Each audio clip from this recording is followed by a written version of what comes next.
सावन में गाजा भांगे मारो ले लेबा। सावन में गाजा भांगे मारो ले लेबा। सोहनी जी के बेटा चलो घारो दे लेबा। सावन में झंडा देखो गारो दे लेबा। सावन में गाजा भांगे मारो ले लेबा। सावन में गाजा भांगे मारो ले लेबा। सोहनी जी के बेटा चलो घारो दे लेबा। सावन में झंडा देखो गारो दे लेबा।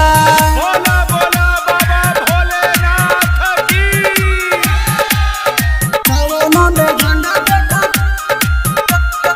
गारो दे लेबा। होते भोरो हरिया कामर धइलस। लोटावा में जल लेके ढारे गइलस। सोहनी जी के बेटा चलो घारो दे लेबा। होते भोरो हरिया कामर धइलस।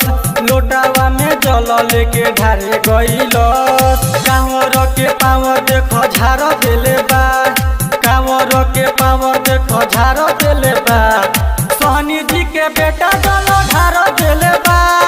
सावन में झंडा देखो गारो देले बा। बोली बोली गरीबनाथ बाबा की। सावन में झंडा देखो गारो देले बा। राइटर संजय संगे गइल रहे हो। अशोकावा से सुनो भेंट भइल रहे हो।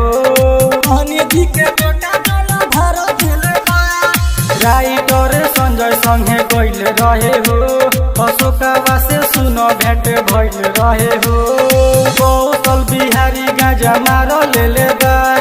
कौशल बिहारी गाजा मारो ले लेबा। सोहनी जी के बेटा चलो घारो दे लेबा।